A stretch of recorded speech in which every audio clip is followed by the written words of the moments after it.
श्रीमती इंदिरा गांधी जी ने धांधलियां की, गड़बड़ की, खुलेआम सरकारी तंत्र का दुरुपयोग किया और वो रायबरेली से जो 1971 का चुनाव जीती, आज ही के दिन सन 1975 में देश के सारे संविधान का गला घोटकर इमरजेंसी घोषित करा।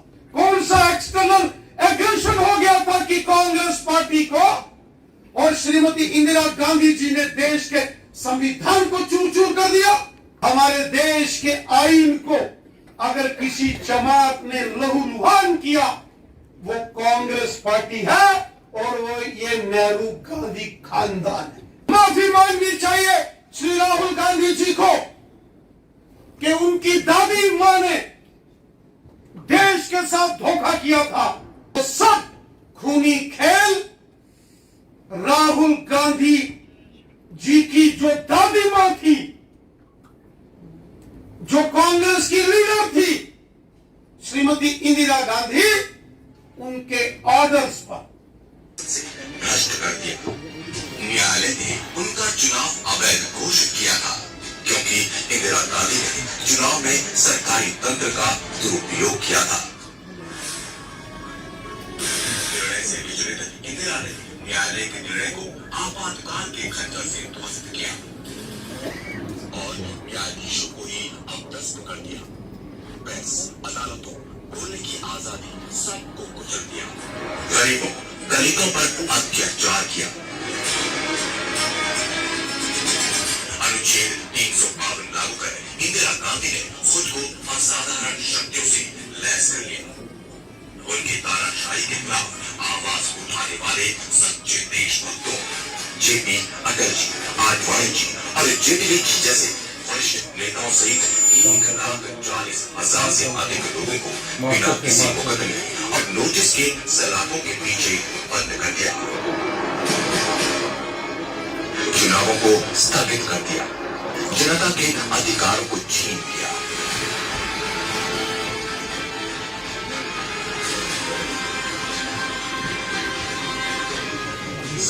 सामूहिक नसबंदी के दमनकारी अभियान को लागू किया।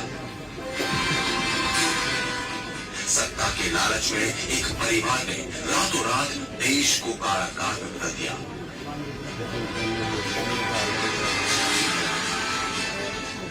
आज जहां दुनिया भारत के विराट सामर्थ्य को स्वीकार कर रही है, भारत के लोकतंत्र का लोहा मान रही है, वहां लोकतंत्र की सरेआम हत्या करने वाला वही परिवार, वही फरेबी कांग्रेस देश विरोधी ताकतों से मिलकर ये भ्रम फैला रहे हैं कि भारत में लोकतंत्र खतरे में है। आपातकाल थोपकर बोलने की भी आजादी छीन लेने वाले परिवार वाले ये कह रहे हैं कि भारत में बोलने की आजादी नहीं है। अपने अतीत से आंखें मूंद रही कांग्रेस बेशक भूल सकती है अपना काला इतिहास, लेकिन नहीं भूल सकता है भारत वो दिन जब भारत को कांग्रेस ने दिया था एक काला दिन। 25 जून 1975 आपातकाल भारतीय राजनीति के काले अध्याय के। हम सब जानते हैं कि कांग्रेस पार्टी जिसने हमेशा सत्ता का दुरुपयोग किया अपने पर्सनल इंटरेस्ट के लिए, सत्ता में बने रहने के लिए, कांग्रेस ने देश के संविधान को तार तार किया। देश के संविधान का हमेशा कांग्रेस पार्टी ने अपमान किया। हमारे साथियों ने डिटेल के अंदर यहां चर्चा की।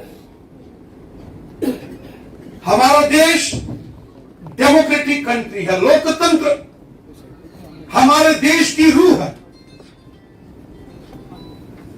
1971 में जब रायबरेली यूपी से श्रीमती इंदिरा गांधी जी ने चुनाव लड़ा, उनके सामने श्री राजनारायण साहब और श्रीमती इंदिरा गांधी जी ने सत्ता में रहते हुए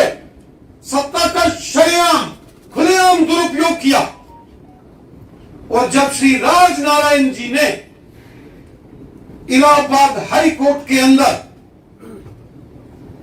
उस चुनाव को, जो रायबरेली पार्लियामेंट सीट का चुनाव था, उसको चुनौती दी और एक लंबी सुनवाई के बाद जब अदालत के अंदर सारे सबूत रखे गए, इलाहाबाद हाई कोर्ट के जस्टिस जगमोहन सिन्हा साहब ने यह फैसला सुनाया 12 जून 1975 को कि श्रीमती इंदिरा गांधी जी ने धांधलियां की, गड़बड़ की, खुलेआम सरकारी तंत्र का दुरुपयोग किया और वो रायबरेली से जो 1971 का चुनाव जीती, उसको ऑनरेबल हाई कोर्ट इलाहाबाद ने असंवैधानिक घोषित कर दिया और श्रीमती इंदिरा गांधी जी को प्रतिबंधित कर दिया। उनकी सदस्यता रद्द कर दी गई और उनको बैन कर दिया गया कि अगले 6 साल वो चुनाव नहीं लड़ सकते। श्रीमती इंदिरा गांधी और कांग्रेस पार्टी ने ऑनरेबल हाई कोर्ट इलाहाबाद के उस फैसले को सुप्रीम कोर्ट के अंदर चुनौती और सुप्रीम कोर्ट के जो ऑनरेबल जस्टिस थे उस वक्त, जिनके सामने वो केस लगाया गया, जस्टिस वी.आर. कृष्णैयर और जस्टिस वी.आर. कृष्णैयर ने उस वक्त, हालांकि सुप्रीम कोर्ट ने कुछ रिलीफ इंदिरा गांधी जी को दिया,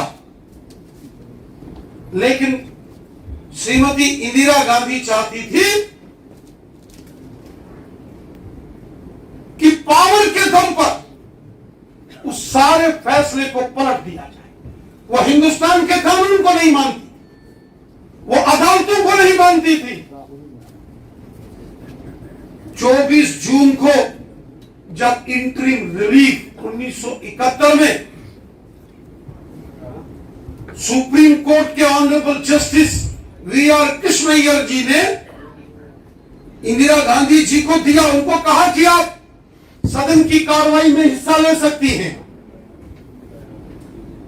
उनको कहा कि आप एज प्राइम मिनिस्टर रह सकती हैं, लेकिन श्रीमती इंदिरा गांधी जी ने सुप्रीम कोर्ट के उस फैसले का भी निरादर किया और 25 जून आज ही के दिन सन 1975 में देश के सारे संविधान का गला घोटकर इमरजेंसी घोषित करवा।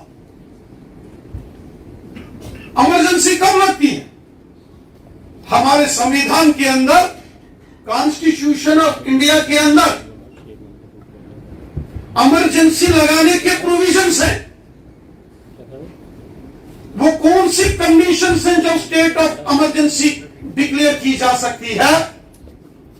जब देश के ऊपर एक्सटर्नल एग्रेशन हो जाए, जंग की स्थिति हो जाए, जंग लग जाए, या देश के अंदर आर्म्ड रिबेलियन हो जाए, देश के अंदर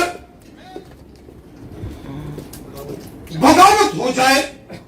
ऐसी परिस्थिति में हमारे संविधान में इमरजेंसी का प्रोविजन, जब 1962 में भारत चीन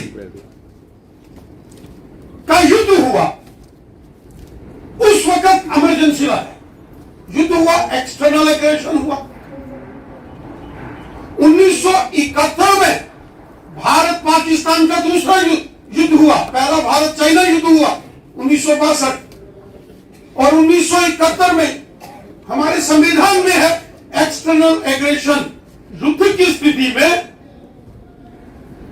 इस प्रकार के प्रोविजंस का अनुमोदन करना, लागू करना हमारे संविधान में। लेकिन 1975 में कौन सा जंग हो गया था, कौन सा आर्म्स रिबेलियन हो गया था, कौन सा एक्सटर्नल एग्रेशन हो गया था कि कांग्रेस पार्टी को और श्रीमती इंदिरा गांधी जी ने देश के संविधान को चूर चूर कर दिया। कांग्रेस पार्टी ने हमेशा देश के लोकतंत्र के साथ और देश के संविधान के साथ खिलवाड़ किया। जब जस्टिस वी.आर. कृष्णैयर फैसला बना रहे थे, वो अपनी बुक द लेजेंड्स में वो लिखते हैं कि प्रधानमंत्री ऑफिस से उनको फोन आता है कि क्या आपको देश का चीफ जस्टिस बनना है कि नहीं बनना है। किस तरीके से कांग्रेस पार्टी ने देश के जुडिशियल सिस्टम को, देश की अदालतों को खत्म करने की कोशिश की। किस तरीके से कांग्रेस पार्टी ने देश के कॉन्स्टिट्यूशन को खत्म करने की कोशिश की। और जब 25 जून 1975 को इमरजेंसी का ऐलान कर दिया गया और उसके बाद किस तरीके से देश के अंदर जुल्म सितम किया गया, आम लोगों को, पॉलिटिशियंस को बिना किसी केस के जेलों के अंदर बंद कर दिया गया। देश के लोकतंत्र का गला घोट के रखा कांग्रेस पार्टी ने। और आज वही कांग्रेस पार्टी के नेता आज उसी संविधान को उठाते हैं जिस संविधान को उन्होंने कत्ल किया। किस मुंह से श्री राहुल गांधी संविधान की बात करते हैं, किस मुंह से श्रीमती सोनिया गांधी देश के संविधान की बात करते हैं, किस मुंह से कांग्रेस के लोग संविधान को बचाने की बात करते हैं। हमारे देश के संविधान को, हमारे देश के आईन को अगर किसी जमात ने लहूलुहान किया वो कांग्रेस पार्टी है और वो ये नेहरू गांधी खानदान है। माफी मांगनी चाहिए श्री राहुल गांधी जी को कि उनकी दादी मां ने देश के साथ धोखा किया था। हजारों लाखों बेगुनाह लोगों को सताया गया था, जुल्म सितम किया गया, कस्टोडियल किलिंग्स, हवालात के अंदर लोगों को मार दिया गया था। और वो सब खूनी खेल राहुल गांधी जी की जो दादी मां थी, जो कांग्रेस की लीडर थी श्रीमती इंदिरा गांधी, उनके ऑर्डर्स पर, उनके दिशा निर्देश पर यह कत्लेआम हुआ था। और आज ये कांग्रेस पार्टी देश के संविधान की बात करती है। ये कांग्रेस पार्टी जिसने कभी हिंदुस्तान के अंदर आम लोगों को अधिकार नहीं दिए, जो कांग्रेस पार्टी देश के विभाजन के लिए जिम्मेवार है, जिस कांग्रेस पार्टी की गलत नीतियों के कारण जम्मू कश्मीर में आतंकवाद, अलगाववाद और पाकिस्तान की मानसिकता को जन्म दिया गया, वो कांग्रेस पार्टी आज संविधान की बात करती है। कांग्रेस पार्टी भारत के संविधान की कातिल जमात है। कांग्रेस पार्टी ने हिंदुस्तान की डेमोक्रेसी का मर्डर किया। कांग्रेस पार्टी ने भारत देश के लोकतंत्र की हत्या की। ये लोकतंत्र के हत्यारी है कांग्रेस पार्टी। ये जमात है कांग्रेस पार्टी। और साथियों, आज अगर भारत के अंदर हमारे संविधान को कोई पूरी ईमानदारी के साथ मानता, प्रधानमंत्री मोदी साहब